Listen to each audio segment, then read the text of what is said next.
do no intro, man. Like shit just be coming at you fast, man. Cowboy Nation. Listen, man, Cowboy Nation, y'all the realest, y'all the dopest. But we got breaking news right now, man. Like, god damn, the Dallas Cowboys have just gave all the money in the world to DaRon Bland. So if you poor, you will stay poor. Hold on, let me check my pockets because I think they took my money out my pocket and gave it to them. Ain't no money left nowhere else in the world because DaRon Bland got it all. DaRon Bland, all-pro cornerback for the Dallas Cowboys, has been extended. Where rank him at in the cornerback room? Let me see.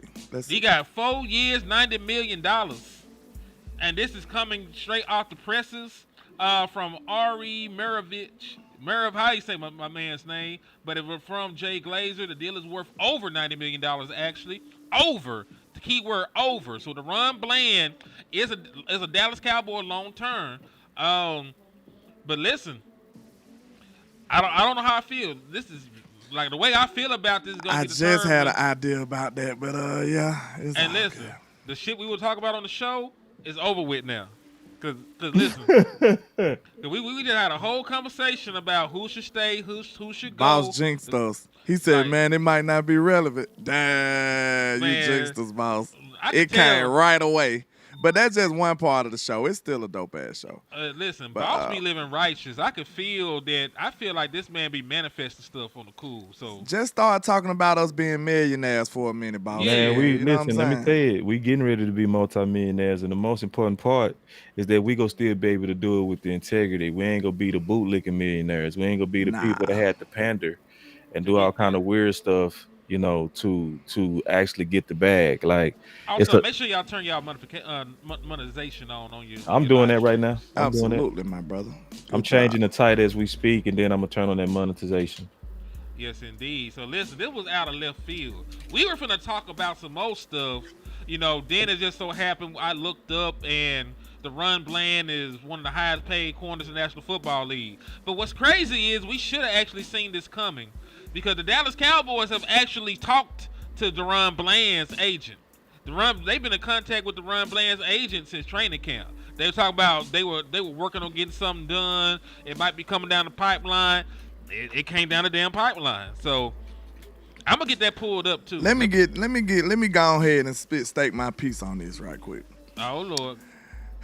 I mean, listen, I'm happy for Bland. Bland is a good player, but I just got to be fair. Like, I would have definitely rather gone ahead and sign George Pickens opposed to Bland. Do this mean we going to lose Pickens? No, because George Pickens and them have already said they do not want to talk about contracts yet because they know they finna run it up right now. I understand that, but you know, it is a such thing as a Godfather offer. Shut up and sign this contract. It's an offer like that they'll be like, okay, listen, George, I understand the risk versus reward. We got a chance to go run this bag up if we play this season out. But this number right here, you know what I'm saying? You might want to go ahead and sign this number right here. It's a way to do it, bro. But I understand they probably be a little difficult to do it. But, man, I ain't going to lie. We just had a discussion about, you know, I would much rather wait on Bland opposed to waiting on George Pickens. And I know he don't want to do a deal right now, but like I said, his ways around that. That's why. He's not even in the top 5 of the highest paid corners in the National Football League. I'm fine with it. I'm done. You good. My dog. You good. My dog. That's why I rock with you, lad. I'm straight because my only super problem team was friendly, bro. My only problem was what? Paying him top of the market money for a guy who I feel like can't cover top receivers. If you mean to tell me he coming in right there, I'm cool. Way to go, Dallas. Way to go, Dallas. Salute to Life's J. He said, does this mean Diggs is gone next year? Nah, the deal is very, very team friendly. You know what I'm saying? Like, salute to Bland, too. Salute to Bland and Dallas for that. That's great. Yeah, that's a great deal. It's great value because, listen, he may not be the best corner in the National Football League, but he's still an all-pro corner. He's a damn good corner, man. He is. So don't get me wrong. Now, the money made me change that because, like I said, I just didn't want to pay top of the market for a guy who I didn't feel like was a top of the top type level corner. You know what I'm saying? But if you mean to tell me I'm paying for him at where his level at, if it's a fair deal, what they say, a fair trade is not a swindle, I think this a fair trade is not a swindle. Like I feel like this is exactly what he probably should have came in at. I ain't mad at that, but if we talking about resetting the market with him, I would have been opposed to that. But I love this. I love this. Him Go getting ahead. him getting hurt last year actually helped him stay in Dallas. 'Cause imagine if he played a full 17 game season and he wasn't hindered by injury. He probably would have been had another Pro Bowl on his belt. Probably would have had a better outing. Like him being hurt last year might have kept him in Dallas for the long term. But the deal is broken down. He's going to be a Dallas Cowboy to 2029. It would sound crazy, but when you look up, it's already 2025.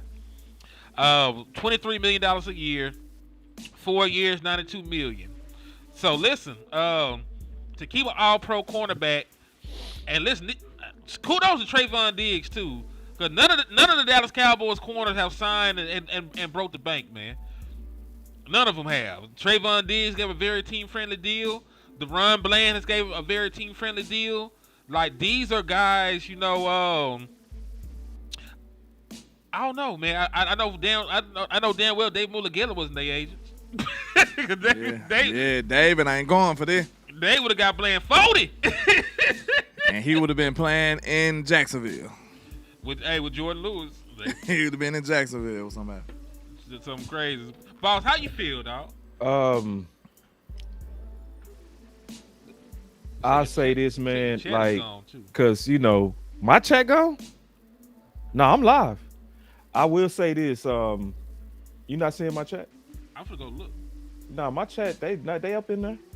I'm live for sure. I will say this. Yeah. Everybody, listen. This is. Oh wait, no, it's not. Your chat. It said your chat is disabled for this live stream. Why? What the hell? I don't fucking know. Why is your chat disabled? Everybody else chat is up. Them haters over there. Somebody done reported your stream or something. Nah. I go see what's up, man, because I have it attached to the channel. But I say this, just because we go rock anyway. We go rock out anyway. I say this, y'all not gonna want to hear this, but this is one of the benefits of doing what they did to Micah. And I talked about this is when Zach Martin held the line, right, and skipped the line. That sent a message to all the young players that the way that you get your bag in Dallas is to play hardball, right? That sent a message to them, and I said way before it happened that the danger of what Zach Martin did is it could set precedent with your younger guys that's up and coming. So, and that's why I put on Twitter, they was tough with the wrong guy. They was tough with Micah. They should have been tough with an old Zach Martin, right? That just made sense because he was already at the teeter of getting ready to fall off. So why would you let him skip all these young players? Because at that time, he skipped Dak on his third contract. He skipped CD Lamb. He skipped at that time still. At that time, Diggs wasn't even paid. You had all these up and coming youngsters that was waiting on the bag that he skipped. So, and I should send you this graphic. I showed that the Dallas Cowboys had a history of putting all their best players on the longer form contracts. So they was able to have a joint message to say, if you want to play for us, everybody got to take a haircut. Everybody. It didn't matter who you are. Okay, they finna do a press conference too. So turn it on. You can turn it on once they get there. But just explaining this. Send that graphic too. We got little time. Okay, I'm gonna send it to you. I'll email it to you in a minute. I'm just still working on our thumbnail. So now what happened with the way when they shot Mike in the head, right? For a metaphor, right? Mm-hmm. When they banged him, now that basically sent a message to everybody. Hey, bro, work with us. Comply. It sent a message. Work with us. Cause see, Micah likely would have worked with them if they would have went in and shot an old Zach Martin. You know what I mean? Because they would have been like, damn, these boy crazy. You know what I mean? Did you see Terrence? Terrence said Michael would have played for 43. Yeah, but see, some of that was also because Michael Gelkin explained this a year early. What was to me also going on is that they knew game one, they wasn't going to be able to probably have Micah. So the closer they got to the game, the less attractive he looked. You feel me? Because it was pretty much already understood and fully understood that you was gonna have to have a ramped up slow Micah. So you getting ready to come out to the Super Bowl champs on a ramp up on a pitch count. Yeah, but yeah, it was like, nah, we got to go with somebody that's gonna help us win now, and that ended up being Clark, and then let's just get all we can get, which end up being them picks. Never a dull moment in Dallas, is it? It's never a dull moment in Dallas. And I don't think this is necessarily. Some people might believe this is like them trying to do damage control. No, they was in talks with him. And when you shot Micah in the head, I guarantee you that helped they leverage. I guarantee you when they went in there and say, okay, what you gonna do?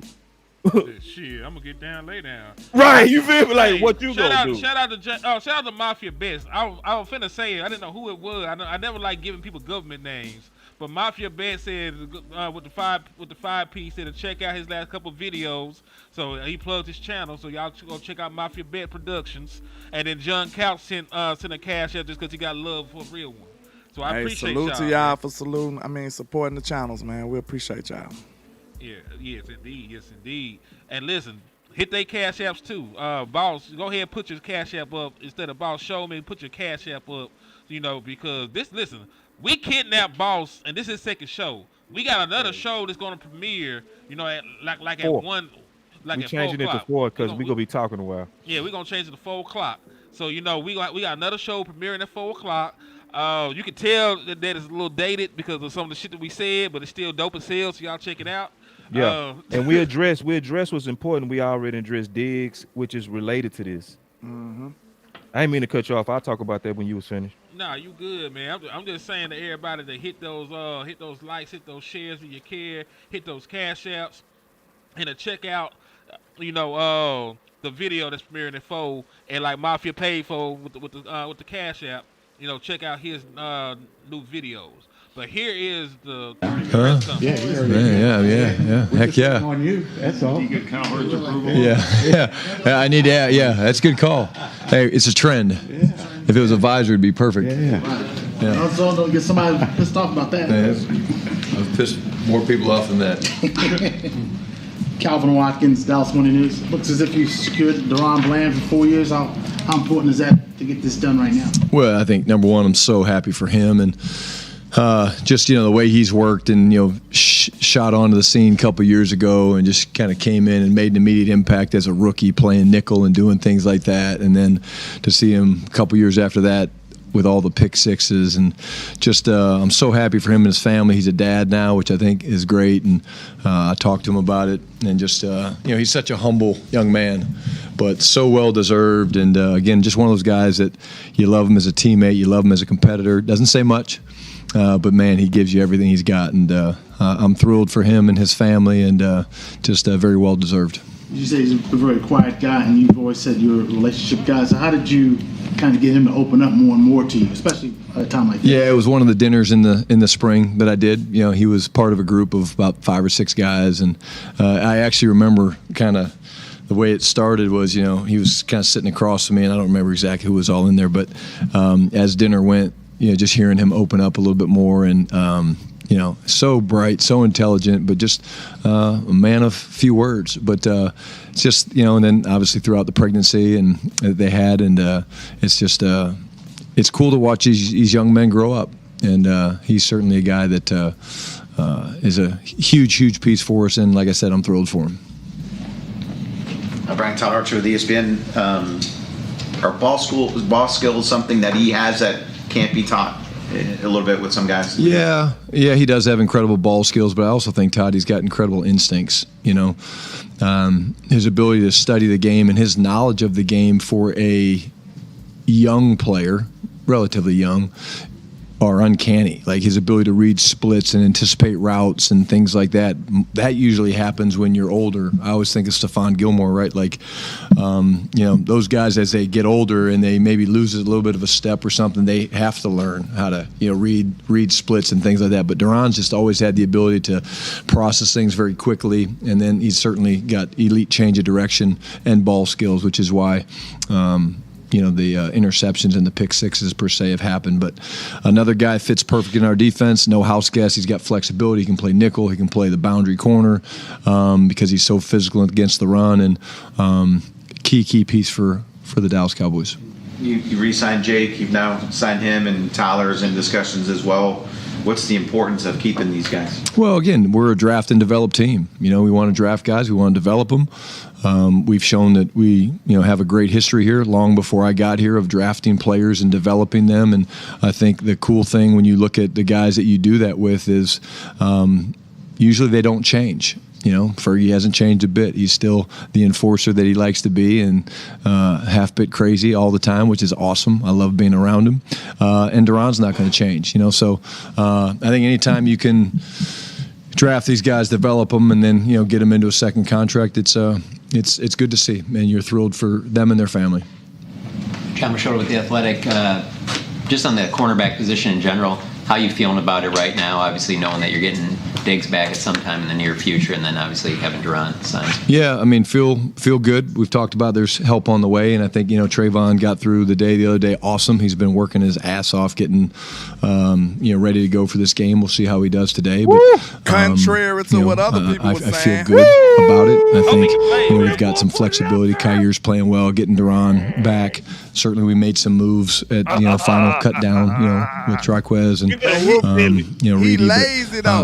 I feel good, and again, I'm excited about that group because again we're getting healthy at the right time, and I think that matters. And what are your expectations today for Kenny Clark? Yeah, again, Kenny was through the walkthrough, did all the things we're doing in the walkthrough. I think again he's been practicing. It's not like he hasn't been practicing, so he's in great shape.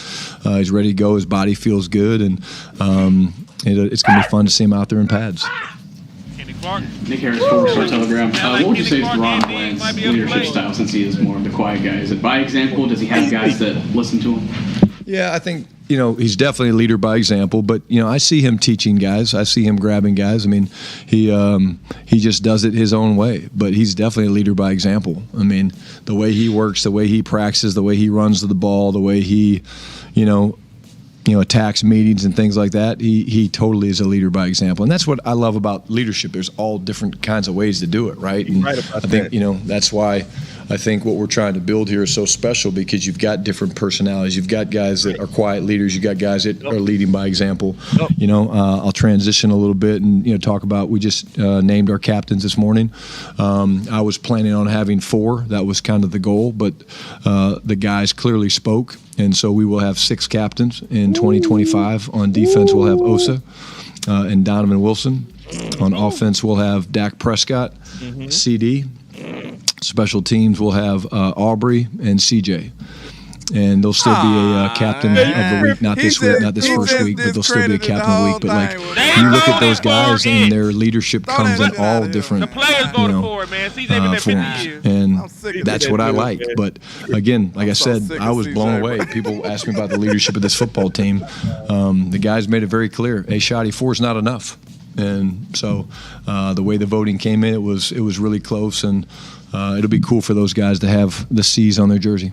And then you have the big trade on Thursday, but you have to quickly roll into week 1. How have you kind of seen the team take the next step and move on and really put all the focus on Philly? Yeah, Bonus Monday was good for us the other day, whatever the heck day that was, just to get them in and get them moving again after 3 days off. And they came in today, had great juice, great energy in the meeting, and excited about our Wednesday prep. This is what we call Competition Wednesday, and there'll be a winner and a loser and everything that we compete at, and bags and practice and competitive. We got a red zone period that we'll do competitively. But the guys were dialed in and excited to go and ready to kick off the season. Yeah, Competition Tuesday. Tommy Harsh, DallasCowboys.com. Brian with DaRon. How valuable is the ability to bring play outside and in especially, considering how much the nickel corner spots kind of changed over the years? Yeah, it's huge. I think, number one, it gives us the versatility and the multiplicity that we want, where we can change up different personnel groupings. And from a play caller, that can be really hard because there's certain times you're like, well, where is he? Like teams have done that for a long time with Jalen Ramsey. He's outside, he's inside, he travels, he doesn't travel. So I think that's, so powerful for us. But it's not even that. It's like he's good at both, which is really cool. Sometimes guys are, they're really good outside corners. They're okay nickels. He's not. He's really good inside. He proved that as a rookie. He's proved that this year. And he's also really good on the outside covering guys. So I think that's just a huge, huge benefit for us. And he's a good blitzer. He's a good tackler. The coverage skills speak for themselves. And like I said, it's invaluable. Joe Hoyt, Dallas Morning News. Obviously, you have long-term ambitions here. As a coach, what does it do for you when you're able to lock up a guy long-term and you find that out that this guy is in your team's plans for a while? Yeah, again, I think, this team's going to be defined by more than just one person. We talked about that the other day. It's going to take the whole team and all 53 plus 69 total. And but again, I'm just happy for DaRon. I just think, it's a guy that's worked incredibly hard, and here he is, fifth round draft pick, fifth. Thank you, and to come in and to shoot onto the scene and play the way he did, and you don't announce it to the guys until it's signed, and so they'll all know, but we'll make a big deal about it tomorrow, just like we did with Ferg. And then Tyler Smith, that's a guy who's obviously progressed pretty well in his career so far. What have you seen from him just from a day-to-day basis, and what are your ambitions for him going into this year specifically? Yeah, well, again, I think the guy's an all-pro guard. I think he's incredible talent. Another one of those guys, draft and develop. Here's a guy who played tackle at Tulsa, comes in here, he's a tackle. Then, okay, let's move you to guard. And the power that he possesses is crazy. What I love about Tyler is he hasn't checked up one day. He's probably one of our hardest practice players that we have. And he's not missed a beat, he's not said a word. I think that's one of the things that you respect about him is just a competitor. And but yeah, what a talent, And so hopefully he's the next one that is able to get done.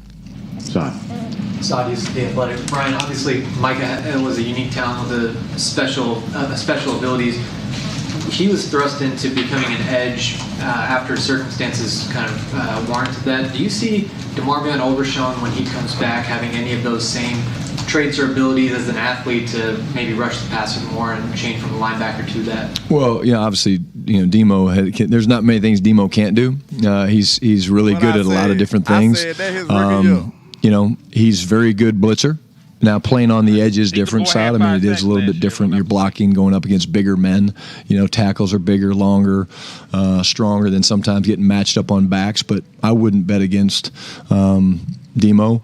I'll reiterate what I said the other day. I think pass rush for us is one of our deepest positions that we have. You look at Sam and Donovan and Dante and Marshawn and James Houston. I mean, we're deep at that spot, but Isaiah Lamb. Demo can pretty much do anything, and I would be remiss if I didn't mention, my heart goes out to Leroy Jordan's family. I'm a football junkie. I'm a football nerd, and I grew up with a dad that, played kind of in that era, and, member of the Doomsday Defense. Just my heart goes out to his family. Garrett Podell, CBS Sports. Brian, when we see these contracts for cornerbacks, typically outside corners typically get paid a little more. Now that DaRon is paid, do you feel like, that maybe helps the ability to communicate to him and say, hey, we might need you to be inside because Kyrie Elam might be a little better outside or whatever? Do you feel like this contract kind of helps you be more versatile with him now going forward? Well, we were going to be versatile with him no matter what, because that's the type of competitor that DaRon is. DaRon's never said, hey, I'm not going to play nickel or I'm not going to do this.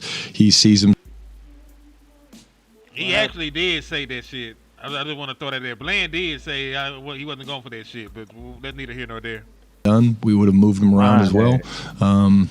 He's just a stud of a young man and a damn good football player that, again, hold on. I am Did so we see happy it for. come out of his mouth, or is it a report? He reported. He was talking to Dr. reporters Wilson in seems training to camp. be somewhat of a bland, He was very like, quiet I don't know guy. about his, Did that surprise you, or did it tell you a little bit about what Donovan does behind the scenes a little bit. Well, I think they look at his play style. There's an intensity with Dono. But to Shotty's credit, I love the guy. I love the guy. Like, when I go around and I talk to the guys before practice, Calvin, it's like, it never came down to the handshake, the embrace, but the eye contact. It was really about the money anyway, different. though. I mean, now the guy just loves football, and so that's why you let the players vote. Exactly. I think the players got it right. There were more guys that were also deserving, but you're allowed 6-ish, and so the numbers were a little bit separated. But again, it speaks to the leadership of our football team, and it's not just going to be those 6 guys that lead us. Tyler Smith's a leader on this football team. He wasn't named captain. He had a lot of votes, but he just came up a little short of those other guys. And Malik Hooker, I go on. Brian Anger, I can go on and on and on about the leadership of this football team, and we're going to need that. There's going to be adversity this season. No one's standing up here saying there's not going to be adversity. So when you have strong chemistry and connection, but also leadership, that's a huge advantage for a football team. Skyler Dixon with the AP. Last year, you all kind of had the automatic third quarterback with the way the roster was set up with Trey. This year, it's a little different sort of decisions you'll have to make along those lines. How do you view that emergency quarterback? When, from my point of view, it kind of looks like a free roster spot on game day, but how do you see it? Yeah, well, again, it's a tool that some people use. We obviously have a few guys. I'm not going to share with you right now who those guys would be in an emergency situation. You have guys that are prepared to play quarterback if it gets to that point. But, it does have its benefits. And I think at the end of the day, I think this is nothing new. Most teams get into a situation where they have to have somebody that's ready to do it. It's been different places. It was our punter for us in Jacksonville. It wasn't McAfee, I don't think. I don't think we trusted Pat. Sorry, Pat. I know you're probably watching this. It's different guys. And so we have a few guys, and again, the menu will be a little smaller than what the call sheet would normally look like. But we have guys that we feel like could go out there and at least execute some of the things we're trying to do. With reps so important for starting quarterbacks, how do you kind of see third quarterbacks and beyond in terms of quarterback development? What's your kind of overall view of quarterback development in the NFL? Yeah, it's hard. I'm going to go back, Skyler, because I think I've talked about this before. When you have 3, it's hard. Your starter needs a lot, and even Dak wants a lot, especially when you're doing early looks early in the week, like a day like today. He's going to want most of those, if not all of those, and we'll get those. But you got to try to get the other 2 some reps. But Rich Gannon was a guy that I remember he was kind of the backup. He didn't need a lot of reps, but he always wanted those third down blitz reps because that was the closest thing that he could get to game reps, the feel of third down blitzes and guys coming from, the posts and off the edges and corners and hot responsibilities and things like that. So you'll watch Joe and those guys and Will, when they're not in there, they're kind of behind shadowing, and that's a big part of it. And then as soon as practice ends, Steve Shimko will take Will and those guys, and they'll go and basically any ball that Dak throws, they'll call the play and they'll spot throw that. And so they can get through. We started it 2004 or 5, I guess, with Phillip Rivers is when we first started doing it. So they call the play and then you're ripping throws. So if he throws the comeback over here, he throws the comeback. Then he threw a slant over here, he throws a slant. So they're getting their throws, they're getting their footwork. It's not perfect, but they are getting the work and the throws that they need. What are your expectations for captains? Be the guys to the forefront that lead us, be the guys that are communicating, be authentic. I think that's a huge thing for me. Be authentic. Lead the way you want to lead.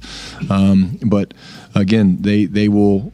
Certainly, my door is always open for anybody. You don't just have to be a captain. But I would hope that if there was an issue that maybe didn't make it to me, that one of those 6 guys would certainly bring it to me. Hey, we're having a little issue here that you probably need to address. That would be expected of them. And for the most part, it's just help with the connection and the chemistry that we're working with. And then Calvin kind of mentioned it with Wilson CD as well. You've talked about his growth. Can you revisit that? Like when you first were around him as your consultant year, did you ever think, oh yeah, I can see him being a captain one day? I really could, just because of his love for the game. The passion and the way he plays the game, I think, Todd, is incredible. But CD's been different. I think, back this year, it started not just with the GP thing, but again, I think, last year missing training camp, reminded him how much he loves football. I was actually not surprised by that one. I was actually not surprised at all that CD got as many votes as he did, because he's a great player, but he's one of our best practice players. And again, you see him doing being much more intentional, I would say, in terms of leadership, talking to younger guys and things like that. And for me, it's just been fun to watch him grow into that. And I think he's truly just getting started. Brad Sham, Cowboys Radio 105.3 The Fan. Because you make such a point of knowing your players as people, what do you suppose you would do if this vote came back and they'd elected a captain about whom you thought, oh, no way in hell? Well, I would have named him captain. The players speak. I mean, like I said, I wanted 4. They said, when you looked at the numbers, Brad, they said, no, it's not 4, it's 6. They see something. They might have seen something different than I did, but I trust the guys, and I know them, and I know that they're going to vote with their hearts. They're going to vote for truly who they believe will lead us, and be resilient and be disciplined to work every day and do the things they're supposed to do. So you saw me. I didn't bat an eye. I'd name them. Yeah. I love it. When DaRon Bland was coming out, I'm not sure how much you were part of those draft day conversations, but do you remember anything about that? And if not, okay, then I don't. When was the first time you saw the dog in him, the intention of him to where he could be thrown into a starting role rookie year and then first team All-Pro? He enters as I was up in the box with DQ. I can't remember. I think we were playing the Giants, and he was playing nickel, and they ran a little stop route kind of in between the hash with the tight end, and he was playing like a cover 2 look, and he read the quarterback's eyes, and he squeezed the tight end on the hook just inside the deal and picked it off. It's an incredible play because it was a bang play, and I remember just up in the box watching and seeing the quick twitch and the ability to close a seam like he did, but also it was a contested like the tight end was reaching like this, and he came in and scooped it and stole it from him, and I remember going, damn, that was a hell of a play. And he did it a lot in practice as well, but that was the first time. I think it was the Giants. It was an interception that he came away with. I think it might have been his first one of his career, but it was kind of a wild play. We know how you feel about Dak as a leader and everything else. How does the Micah trade change how you lean on him for messaging and everything else to sort of push this team forward? Yeah, I don't, nothing changes. I think, Dak doesn't need to be the only leader we have. The guys have just, identified a bunch of other guys. Dak needs to play quarterback, and Dak needs to try to lead the league in wins. That's what we're trying to do. If we can lead the league in wins, the leadership ability is there.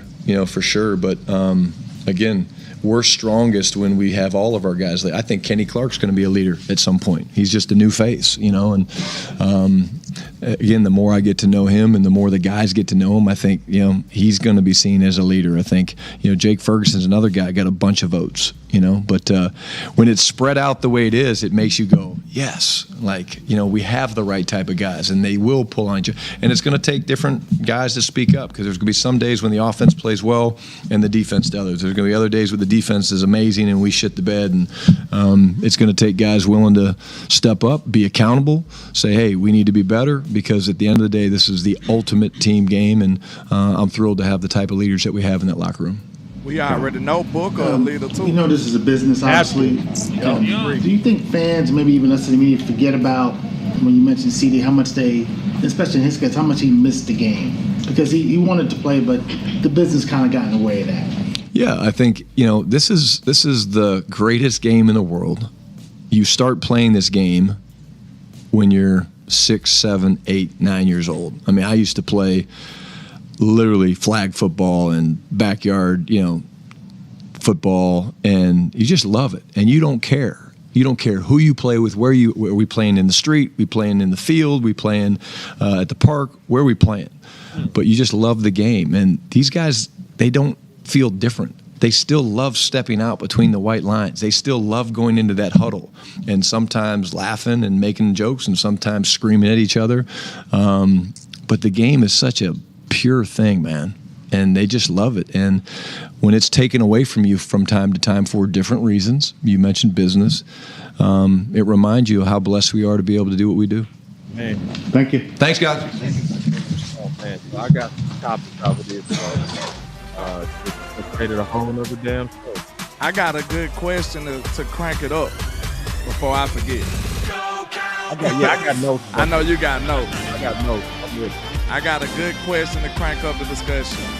Turn that shit off. Yeah. The one question I want to ask is, do y'all feel like captains equate to leadership? Because we were just asking those questions about leadership and who's going to emerge as the leader. And then it's funny that Shotty came out this day and picked that he revealed who the captains were. Do y'all equate captains to being leaders on the team?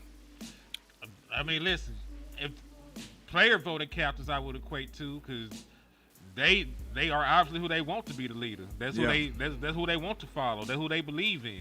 If it's the same, this is why we do it in politics. We vote for representation. Like these the people I want to rock for me and with me. So in a situation like this, and it's a player voted environment, if they say, nigga, we rocking with Dak, that's what we want to follow. We rocking with CD, we rocking with Osa, we rocking with such and such. And in this moment of time, it would be. Now if it's some dude that nobody in the locker room fool with, but the coach put him in that position of power, then no. But player voted, yeah. I think that's. I agree. I just feel like it's real funny that they came out today after we've been questioning the leadership. You know what I'm saying? Now they want to let us know who the captains is. They listening, boss. Our voice matter. Our voice definitely matter. I will say this too, bro. I heard a lot of great things, and I see a Philly fan that's a damn liar. He come in and say we own the Cowboys. No, the fuck you don't, bro. Like, y'all own the ring right now, but you definitely don't own the Dallas Cowboys. I just want to check you real quick on game week. I just don't like y'all right now. And if I see anything that's green, even if it's the green grass, I'm going to go out there and cut that bitch down to the dirt. Fuck my grass this week just because it's green. Fuck my grass this week. Crazy. I agree. I just want to say this before I address what you said. You don't own nothing over here. Like, so Dak is 8-3 on y'all funk ass. You need to get your shit together. Like, yeah, you got the ring, but you still also the bottom of the very division. So none of y'all better not come in and try to stick your funk ass chest out. I'm not playing with none of you Philly funkos this week, man. Facts. Yeah, so I'm just letting y'all know where I am. You know what I'm saying? I appreciate y'all coming to the channel, but you ain't finna get no soft ass energy from us. We finna slap the shit out you funk ass boys. Especially when y'all losing in every category. Yeah, series wins, ring wins. You know what I'm saying? Like, y'all boys is not on our level for real. Y'all just got here. You can't even sit at the adult table, nigga. Get your little salsa and your little sippy cup and go sit your ass down in the corner somewhere. It's like that. So real quick, and just to answer your question, going back to real football, not dealing with that green bullshit, that's why that answer that I love that he said from Brad Sham. Brad Sham asked him, what if the players pick a guy that you was like, hell no, right? And he was like, well, that's the guy. And see, I love that answer because that's what I've been saying. It's like leaders is who the men follow. It's not who the most articulate. It's not, because we all put Prescott as the guy because he is the best face of us in the public. But behind the scenes, it's who do the dudes rock with. You feel me? And I love that answer because that showed me that Brian is not going to override the voice of his players. So in our case, if you say, does the captains really represent leadership? Yes. In some teams, it wouldn't, because some coaches would override the voice of their players and say, oh, no, that guy there, no, I need him to be the captain. Yeah, they would have, it would have been the players got say, but the coaches got say. It showed that Brian fully gave the voice of the leaders to the players. That's why he said we started with 4, but we got pushed to 6, and I had to ride with that because that's what my players wanted. I think the comment by you guys was perfect. She says, all leaders are not captains, but all captains should be leaders. I think that's a good way to say it too. Where her comment at? I need to put that one up. Yeah, she ate with that one because all captains are not leaders, but all leaders should be captains. You know what I'm saying? And I think that's pretty dope, and it's the truth. Real talk. Yeah. And see, and I also love the fact, man, and I'm loving the change that this show made. It made a dope pivot. It's a test of us as listeners. It's a test of us as content creators. One of the things that I also love that he talked about in terms of leaderships is the different types. And Mm-hmm. that he also clearly shows that he studies leadership. Can you make us big real quick? I want to show something real quick. Henry, can you make us big before you go to that? We just made a video about this. This why we be on point with this stuff. You know what Listen, I'm man, saying? I keep this book in front of my desk every day, bro.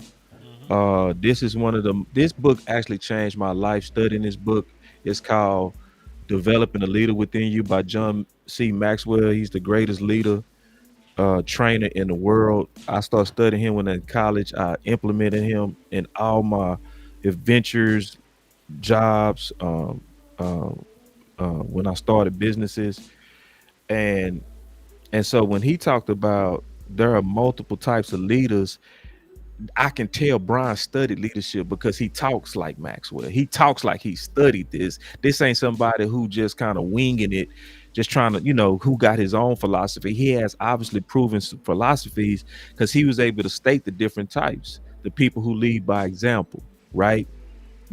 So they not gonna be the rah guy. And we was talking about that we finna display this. We already got a video that's showcasing that but we talked about it in that video. How like we talked about, you go hear it if you go listen to it when it come out later, drops later. 4 o'clock. You did change the stuff too, man. Yeah, I'm changing it now. I ain't even finished it yet. Yeah, I'm I ain't still get working on it as we speak. But the thing about it, like we was talking about marriage live fire, he not the rah guy. But he gonna be the guy that's gonna lead by just bust that dude in the mouth. Just do that. I ain't gotta tell you what to do. Just watch what I do and do that. And I just love how Brian knows that. And then if y'all don't mind, one of the big things that stood out to me was that Competition Wednesday. I put a bullet by that. He took that from Pete Carroll. Pete Carroll and me and the OC took that from Pete Carroll. So we started doing shows every week, every season, and we called it Competition Tuesdays. The point was to highlight who was the people who stood out during the games that should probably mix up who the new starters should be. And we did it every week up until the season was over. We did Competition Tuesday because we took that from Pete, right? And competition should be all the way through in the season. People think because preseason over with that competition should be over with. Now, some guys start standing out at practice. Some guys have debut games. Let's say right now you got Deuce on the practice squad. Let's say if it's an injury, he go in there and he just light it up in the game. Well, we need to talk about Competition Tuesday, Wednesday now. You feel me? And I love that he's still trying to find a way to fight to keep competition as the core of what we do here. That's just good leadership by Brian. I think so too. My pop said you can't be a leader if you can't be led. Man, he ain't lying. Another thing that really popped off as I was listening. What's up? He said we trying to get Diggs to play Thursday. See, that slipped out. That's because nobody knew that. We was all speculating. Is Diggs gonna play? Could Diggs play? We didn't know. He dropped it. He said we trying to see if Diggs gonna be able to play on Thursday. That's the first time that happened. That's the first time we heard any news of the potential. And it also says that there's a chance. I wish you had a clap button because we should clap it up for Diggs, bro.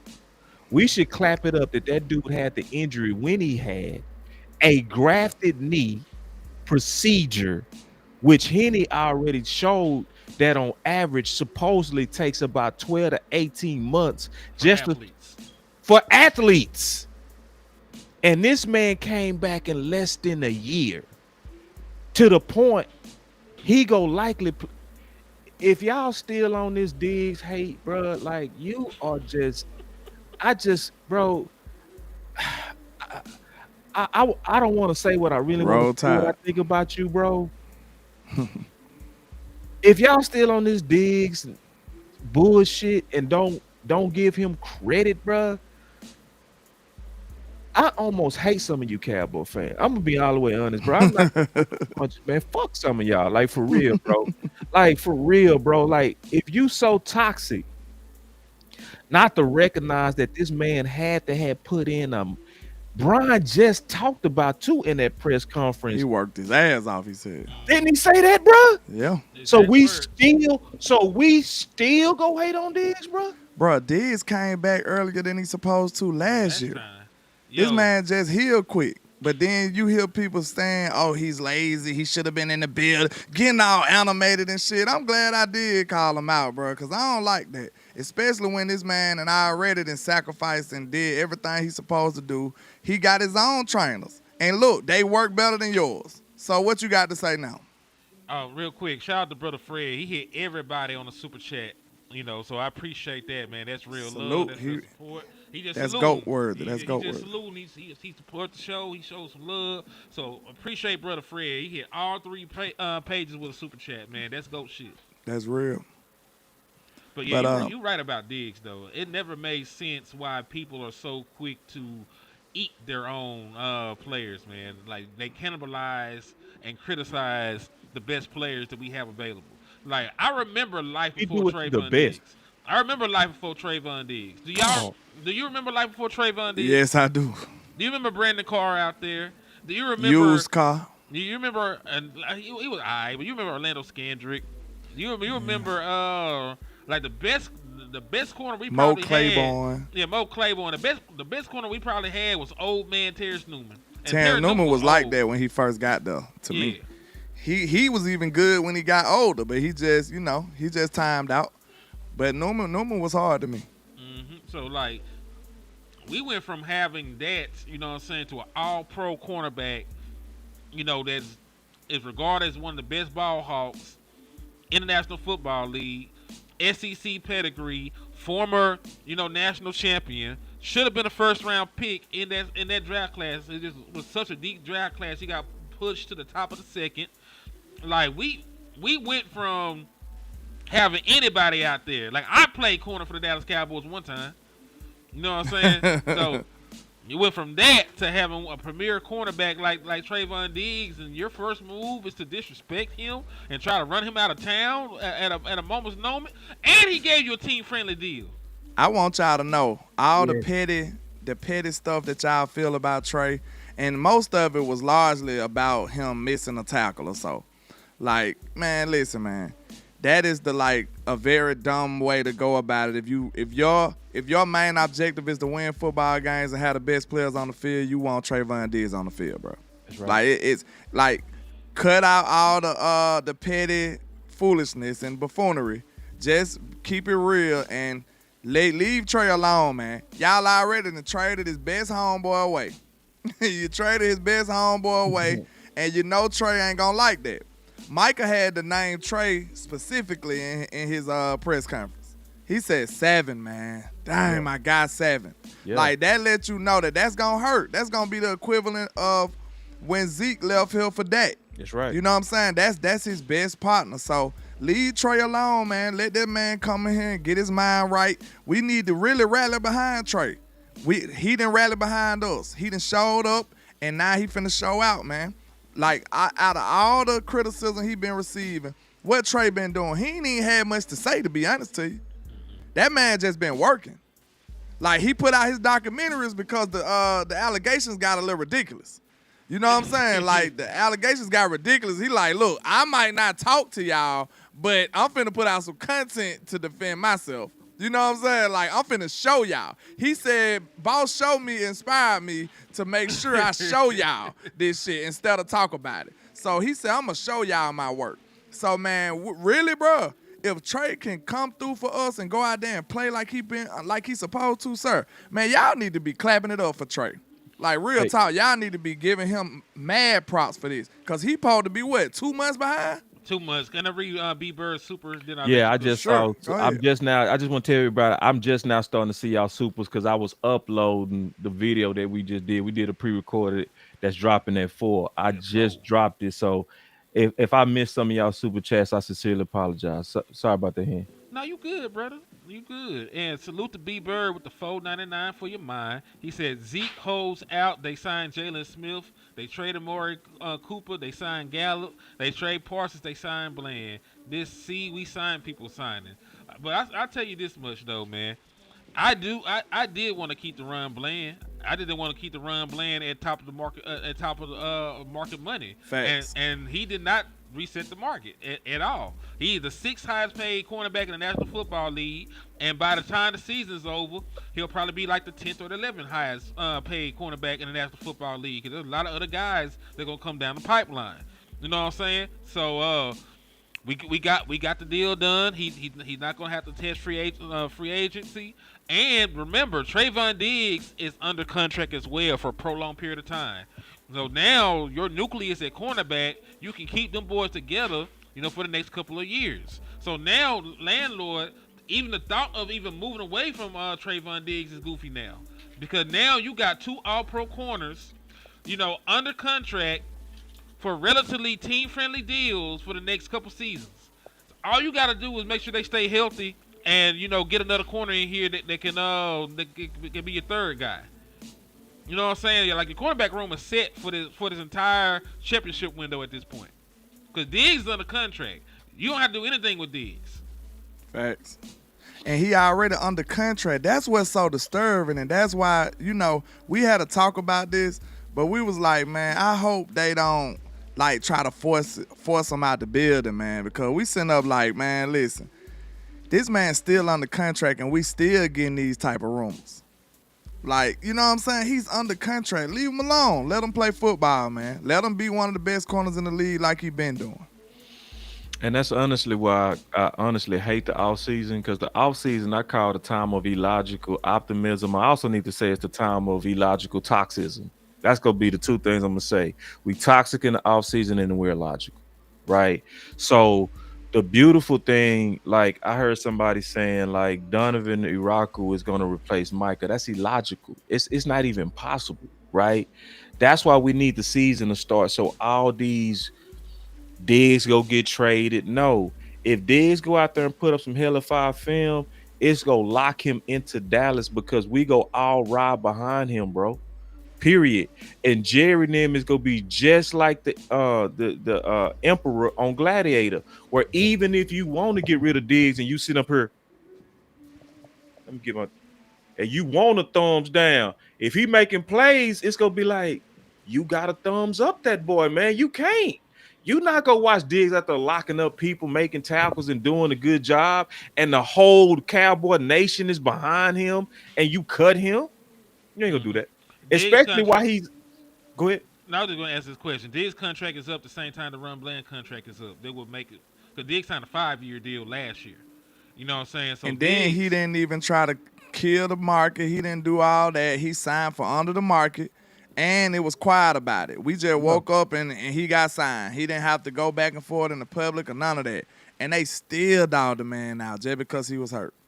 Yeah. Yeah. And shout out to both the corners to your first point, Henny. You said it best out the gate, bro. Literally, both our corners was team friendly. Both of them, extremely team friendly. So, Dallas Cowboys, let's kind of stop the normal talk that we do. We draft guys and we start trying to fire guys. We start already putting the other person in the casket. Let's not do that this time. Let's just enjoy both of them and let's just see how it play out. You know what I mean? If Bland, I put it like this: if that Diggs cover like he normally cover, and Bland cover like he normally cover, Diggs the asset. You need both of them. I'm gonna tell you that shit. You need both of them. If that's you definitely need both of them. But I'm saying this: if they both of them playing at their best, Diggs better. Oh, for sure. Diggs is the true CB1. I've been saying that since day one. But let's see this. Look at your division and let me know, do you need 2 good cornerbacks? Of course. You see the Eagles got Smith and AJ over there. You see Washington got Scary Terry and Debo and other folks over there. Like, you see the Giants got Malik Neighbors and other folks over there. Like, you need more than one corner, for sure. Yeah, he signed the year before last, but he was still under contract. So, he signed a 5-year extension. Like, he becomes an unrestricted free agent in the year 2009. Let's get this mentality in Dallas and Cowboy Nation, y'all. Instead of putting the players against each other, let's get greedy. Say we want everything. We want all of them. You know what I'm saying? Stop saying Micah, Mizey or Clark and like Clark just pushed Mozzie off a bridge. We want both of them in the middle, stopping the run, causing chaos. We want both of them. If we get another running back, we want all the running backs. We want all the receivers. We ain't making nobody expendable. We want everything. Because guess what? We want it all when it comes to the result of the season. That means we want that ring. We want that trophy. So we want it all, man. Quit putting the players against each other when it comes to like the structure of the team. We need everybody. It take 53 men. I agree. You need everybody, all hands on deck, because man, we played some throwed ass wide receiver rooms this year, man. Like, think about what Minnesota got over there. They got Justin Jefferson and Jordan Addison and all them boys. You know what I'm saying? We play the Eagles week 1. You know, they got A.J. Brown. They got John Metchie now. They got Devontae Smith. You know, we play a bunch of damn good wide receivers. I don't even look at Debo like that. But look at Chicago. Yeah, look at Chicago, but look at the Commanders. Like, they got Debo Samuel and Terry McLaurin. Like, everybody got 2 guys. Some of them got 3. You know what I'm saying? So you're going to need a damn good cornerback room, you know, to try to hold up with them boys. See, I love it, though. Now we got 2 good to great corners on the outside. And, you know, we got to figure out that inside, though. Maybe you think, okay, where are we going to play Bland right now? Wherever. I think since he got his money, he ain't too concerned about well now. Mm-hmm. But I would much rather – I like him on the outside too, though. So, but we don't have an inside corner, though. We don't have a slot corner outside of him. I would want him on the inside. I mean, it fit more for the team right now. And because I like the height of Elam. I believe, just me, I like your taller corners on the outside generally, and I want your quicker, more nimble corners, because that's where generally, this is not an absolute, because people do different things with weapons. And I've just seen Bland just make more plays. You know what I'm saying? Just period. I've seen Bland just make more plays. Not Bland, yeah, in the slot. But I'm telling you, as a former corner, corners don't care where they play. They don't care. The real mentality of a corner is just put me out there and tell me who to stop. They want that challenge. And real corners want the ultimate challenge. They like, it's testing yourself, you know. And that's why I trust Diggs so much, because he's been put there so many times and he's passed that test. And even on worse defenses. Shout out to B Bird too with the 499. He said if you got 2 players early, you're getting team friendly deals. You go late, you got to pay the late tax. Yeah, if you pay them early, you get ahead of the curve. The market has not been reset. The sooner that you pay somebody, the sooner it becomes a discount. You know, that is very true. Can we give the front office credit, man? Y'all know we don't do that. Absolutely, no, we do. We gotta give them. We gotta give credit, bro. Like, yeah, well, we may not give them enough. Then no, I'm gonna say this, bro. They deserve credit for this one, right? No, they deserve credit for a lot. And I do want to say thank you to front office. Yeah, I like what they did with Clark. I thank you greatly for that, bro. I can't spend 2 years over here banging for no shoes.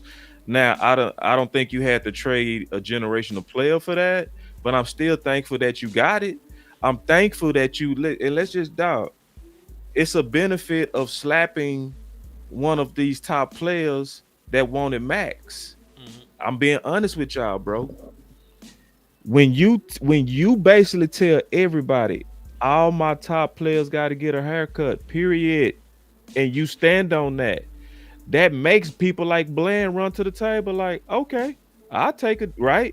Because I don't want to be Micah. It's ugly. A lot of y'all don't want to hear that, but that's the truth. You know what I'm saying? To be honest, boss, that's the sacrifice for a championship, man. I don't think we want to talk about that, but it is. That's the sacrifice for a championship. And what we want front office to do a better job is, if you go hardball your best players like this, manage the money better when you get the savings. See, that's what I don't like about it. And go to the table earlier. Don't hardball Micah and hardball CD and hardball Dak, but then run to go pay Ferg. Like, what the fuck? See, I think, like they said, go to the table earlier, and the impact won't be so Right. harsh. You know what I'm saying? It Yeah, won't hurt so and I much. really don't. And I'm just being honest. I don't like hardballing your best and then paying your average. Like, nah, be tough on everybody. Be like, nah. If the Cowboys was like really about business, that's why I give them credit, but I still slap them back. If you really about business, then you would have been like, Ferg, you had a down year. You know what I'm saying? And we need to see something from you. I don't like you just tough on, oh, Dak. Oh, yeah, you can't take up the cap, Dak and CD and Micah. How dare you? And I need to talk to the agent. But then you go give Schultz 11 million on a tag, and then he gone the next year. It gotta be. See, think about it though. When you trying to get big money, that's when they mad. But if you trying to come in under the market, they like, all right, let's talk about this. Like, they gonna invite you in. Though. I'm saying, I ain't saying it's right. I'm just telling you that's their mentality. That it's is, like, yeah. Let's talk about it. That's like a reverse way of being cheap. It's like it's all about them being cheap. Yeah, it's about to order the deal, man. Yeah, but I'm going back to your point though, because I still start slapping them, giving them credit. Yeah. This is where they deserve credit. Both deals, and I just tweeted this. Both Diggs and Bland, extremely team friendly, and both should have been defensive player of the year. Just think about what we just got. Think about what we just got. We basically got 2 defensive players on the year. Don't run off neither one of them dudes. My boy CFT in the building. What's up, my dog? Salute, Ron. CFT, Ron. Yeah, so man, Dallas, y'all rock that shit. Like, getting Bland at what you got Bland for, and Bland, I'm gonna be honest, Bland could have helped them to the fire. Like, bro, I have defensive player resume. Yes, I do have history. I made history, bro. Don't play I'm with me. All-Pro. Yeah, but when you slap Micah, it'll be like, I'll take the millions. Like, cause listen, man, like that what you said, bro. It really is necessary. It's not the player that we would have preferred them to use as an example, but it's necessary, bro. Yeah. It's necessary. Cause we just said they got took to the woodshed with every single contract, every other contract, especially the big ones. Yeah.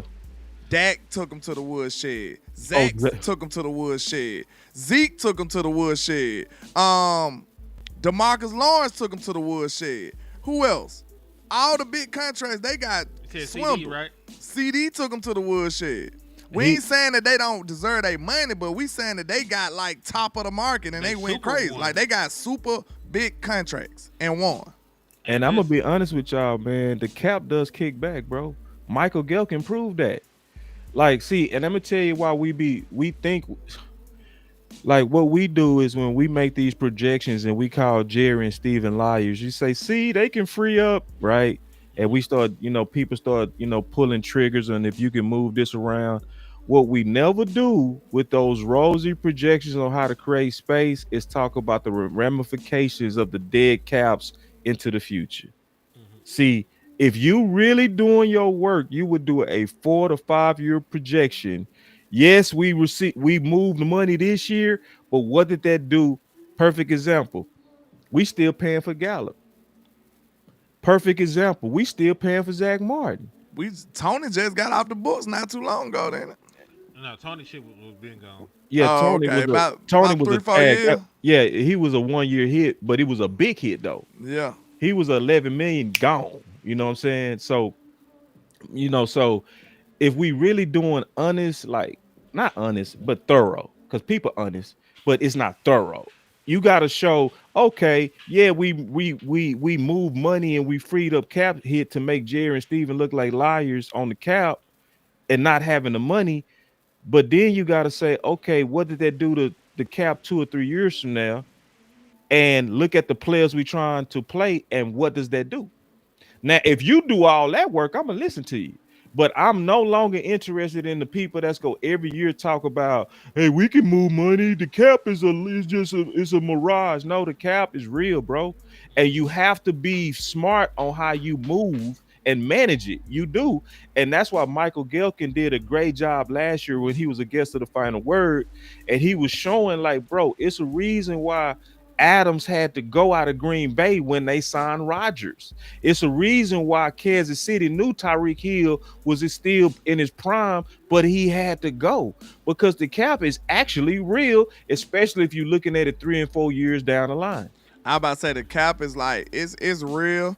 You can manipulate it a whole bunch of ways, but eventually it's gonna catch up to you. Yeah, that's how it is. Yeah. Eventually it's gonna catch up to you if you finessing too hard. It's gonna eventually catch up with you. Like Man, the Eagles day coming.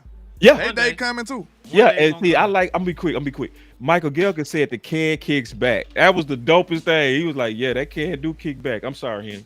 No, y'all good, man. Y'all good. Y'all having a good conversation. You know, I just gotta show love to the people paying. You know, they paying, so I'm saying what they want us to say. You know, that's what's happening. Angie paid too. I want to get to her. Go ahead. Salute to Angie with the $4.99. She said, "I'm glad man. CD got all his money because he supplied my lifestyle in another year." That's crazy. Angie ain't going. That's crazy work, Angie. And Angie she also said in another universe. She said, "I was glad to hear Shotty not on that. It's all on Dak. He's been doing a great job of that." You right, Angie. She sent a super chat earlier. I didn't get it, so I texted her. She told me what she said on that super chat. I was glad to hear. Yeah, Shotty is trying to educate the fans because we have been thoroughly miseducated, even through the toxicity of Jerry. So that's when Jerry, a great point too. That's a great point. So like when Jerry said, didn't I say we're going to go as far as Dak took us? See, he was feeding into the quarterback carry teams doctrine. You know what I mean? And that's a dangerous, bad thing to feed the fans, especially casual fans, because they actually believe that doctrine. But Shotty, if we pay attention to Angie's point, he's trying to educate us. No, don't ever put it on just one man. We are a team. And he one of the first that I heard preaching it that loud. Even Mike McCarthy wasn't loud about that. And I thought he should have been loud about that. You want to know something I'm noticing too? What's that? It's still meddling, and it's still a war between the two parties. It is. The coaches and the ownership. Because listen, Shotty literally preaching the opposite of what he is. Jerry and them saying. It's right. Real talk. Like Jerry and them said, we go far as that go. And he like, nah, Dak this, Dak that. Or this, like everything they saying, Shotty gotta go, like, you know, he gotta go politically disagree. You know what I'm saying? Mm-hmm. So yeah, it's still a war, man. And I ain't gonna lie, Shotty's on the right side of it. See, my criticisms of Shotty is I just want him to stay true.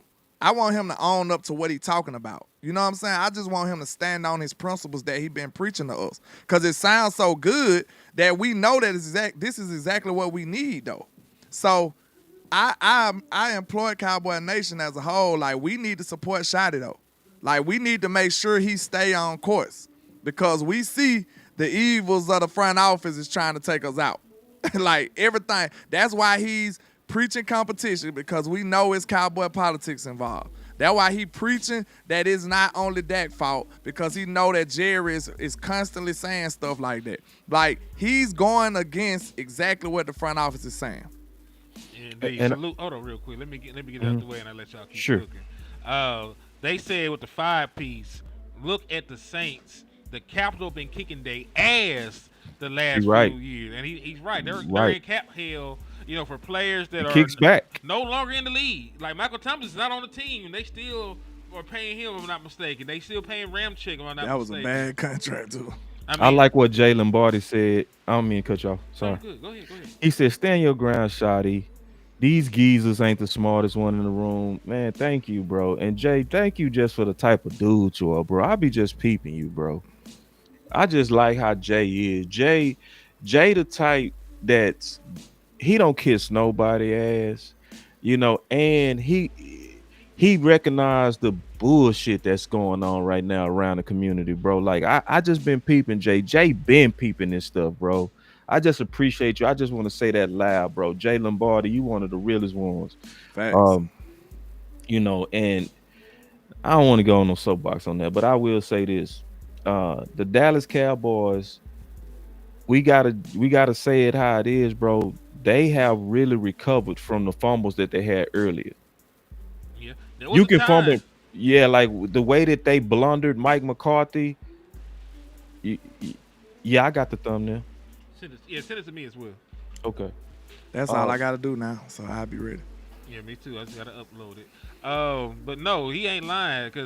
And listen, to Steven's credit, the reason that Steven Jones is the way that he is the Dallas Cowboys were going through cap hell, and he was the one that pulled them out. Like the bad contracts they had with Roy Williams, the wide receiver, and some of the horrible trades they made and shit like that. He was the one that fixed the books. This is like right before Tony Romo and them got here. So in that little down period in between the 90s and right before we got Tony Romo, he was the one that came in and he cleaned up the books for Jerry. Because Jerry he got PTSD and then he gave it to us after being so cheap. So I understand though. It's almost like if you ever had a whole bunch of money and went broke, you ain't trying to do that no more. Once you get that bag back up, you're going to be careful this time. You know what I'm saying? You're going to be like, man, I ain't finna do it. Boy, look, I understand Steven a little bit now, though. Real talk. Nah, he's the management, and I do even understand our guys. Like, our guys is about drafting and as much as possible, leaning on draft picks as much as possible to stay within budget. But then you can get into an accounting mind to where you thinking about budget so hard and you trying to fuss that budget plan to where you forget it's about having the right players out there too. Yo, can I stop 1 second? TTC and JVB boy, both of y'all are too big of supporters of my channel to be going at it. Even if y'all don't get along in the chat box with me. You know what I'm saying? Like, I appreciate both. Yeah, I appreciate both of y'all for what y'all done for a nigga over the years. Y'all some real niggas. You know what I'm saying? Real men. Yeah, real men at that. You know what I'm saying? But hit it. Please get along for your boy, man. You know what I'm saying?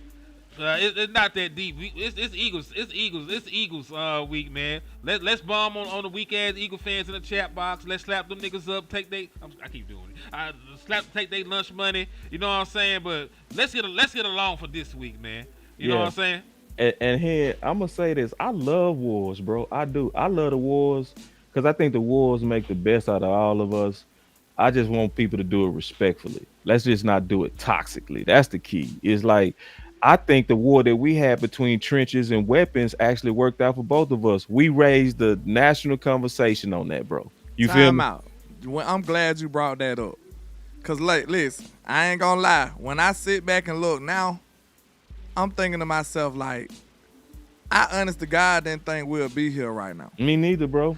And I'm talking about the fact that I got what I wanted and you got what you wanted. Right. Who thought that this would be the outcome? Let's be fair about this now. I think the Cowboys need a little more love, bro. Real talk. They need a little more love for this because ain't no way I thought I was going to get what I wanted. They do. Especially after the draft. I thought it was dead. And that's why I always live by the mantra that our voice matter, bro. That's just not a slogan. Like that's why we getting ready to aggressively move to the new campaign, which is trade for running back. Let me go look at this hashtag because I wrote it down.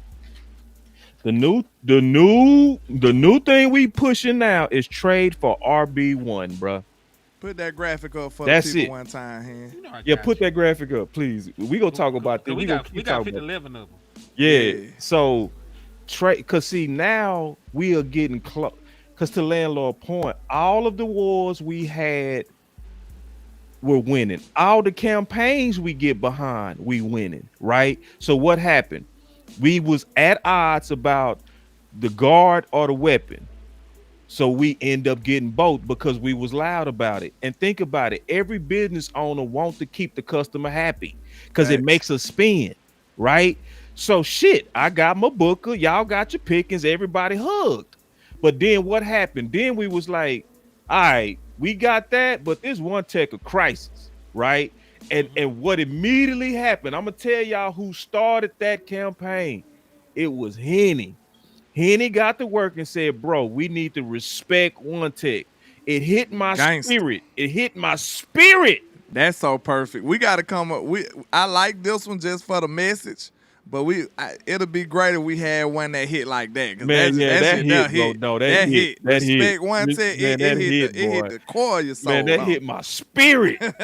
And so, and all of us pushed it. Rome pushed it. Tuck pushed. Not all. I ain't gonna lie. Some motherfuckers ain't help at all. Some people, but we need Rome behind this one too. I already know. Man, I know he want to run it back anyway. He want to run it back too. So hey, we got to push this, man, for real. And listen, y'all. See, some people really take pride in saying y'all don't matter. We don't matter. Jerry ain't listening. It's like, no, bro. John Machota already put out there that Jerry and Steven get a report every day of what we're saying on X. And you just got to look at this from business. A lot of times they have to go look and see what we're saying so they can know how to move and keep us happy. A perfect example. He was trying to play that publicity against Jimmy Johnson, right? And he was doing it year in and year out, right? Then he put DeMarcus Ware in the Ring of Honor. They looked at they looked at Twitter or X, right? And when he said, and Jerry said this, he said, "Ooh, when I saw the backlash, they put Jimmy in the ring." So it wasn't anything sentimental. It was just business. It was like, "Oh, I don't want to piss off my fans like this. They are really offended at me putting DeMarcus Ware in there without Jimmy." And that's what got Jimmy in there, because it was our blended voices. So it's never a waste of time for all of us to join hands and speak together on what we want, because this is what happens. The Keenan Allen campaign had over 4 million impressions. The Respect One Tech got over 5. If Jerry and them are getting a report, don't you want what we want at the top of the report? And so what it takes is all of us to get out of this, woe is me, we can't do nothing, I'm finna lay down, I'm mad about Michael Parsons. No, pick your fucking self up and put your gloves on and fight back. So we have a new hashtag that we pushing before the trade deadline, because guess what? Your team at this point might be truly a running back from being true contenders, dog. Look at it. We got 2 first. I don't want to get on the soapbox, bro. I'm gonna stop. Talk your talk. Let me finish this though, because goddamn, bro, we got 2 number ones. We got a fully rebuilt offensive line, dog. We now have a true 1 tech, 3 tech run stopper. Don't believe the stats that people putting out there that he didn't stop the run. Go look at his film. That dude, I fell out my chair looking at him yesterday. Legitly, dog. No pandering. I don't do that. Dog, we got the guy we need. We are close now. This is not the time to be no coward. This ain't no time to be crying about Michael Parsons. This is the time to say, all right, we like what we got. If this running back ain't looking like what it is, trade for RB1 and let's go get it, y'all. It's going to take all of us together. Our voice matter, bro. Stop. Salute to Angie on my side with the Cash App. She said she can't send super chats. I wonder what's wrong with it. Man. I don't know if it's on my channel or not, but y'all let me know. But we appreciate you. On my channel, I accidentally had my channel set to kids, and I corrected that. Yeah, she was able to send mine, so I think it was. I don't know what's going on with that, but you know. Y'all let me know on my channel if you can't send one. I seen somebody send one earlier, but I don't know. Yeah. So listen, y'all, let's get behind this stuff, bro. It's truly common sense, dog. Like, it really is. Like, I come from a sales background, bro. If I really know that my boss or somebody that I'm trying to get my proposal in front of is looking at it every day, you ain't gonna try to push yourself up on that list. Facts. You see what I'm saying? Just think about it, bro. So just sitting on your hands like, hey, man, Jerry don't care as he's carrying is goofy. The next worst thing that we can do, and the wrong thing to do right now, is the epic amount of pandering that's happening. It's an epic amount of pandering that's happening because we want to feel good. We doing content and staying, like Jerry genius. And Jerry is definitely genius as a businessman. Jerry is absolutely not genius as a football guy. Yeah. And like, look, you want to know something? I ain't gonna lie. I think I looked at Jerry a little different not too long ago. And I swear to God, I'm not. Y'all know me. I'm not trying to help him, but I kind of felt for him. I had a little empathy for him. A little bit. Just a little bit. No cap. And y'all gonna feel me. Y'all gonna feel me. Check this out. Even though Jerry always meddling and he just be in the way sometimes, and he probably be, biting off more than he can chew in the football space. But when you think about it, we always used to say this, like, man, Jerry could be anywhere in the world, bro. He could just be on a yacht somewhere, just sailing away and just minding his business. Sailing away. No, for real. But look, Jerry really love football, y'all. Nah, he love football. He listen, he just like us, bro. Jerry really love more football. than us, bro. Now I just know when you think about that, he might be in the way, it might be harmful. But that man just an old man that love football, bro. He really do, bro. His story, the dopest story in the world, bro. Like, it's crazy. And we be frustrated and mad at him, but that man love football, man. Football is in that man's heart, man. It's crazy. This man, if you go watch the documentary, bro, this man basically was drilling holes in debt, right? And just kept it real. He said the only thing that kept me in business was my ability to be able to raise money from them banks. He said, to be honest, we had all these kind of numbers and stuff trying to tell people and then convince people what that all was. He said, really nobody knew but God. So he was out there hustling, right? Yeah. So you out there, and he was $50 million in debt. Finally hit that all hole, and it put him over $100 million. And guess what he did? He used that to purchase they bankrupt Dallas Cowboys. And his daddy literally told him, son, get that football shit out your head. And he couldn't. He couldn't, because he is like us, but greater than us in terms of, I'm determined to be a part of it. I'm determined to make myself in it.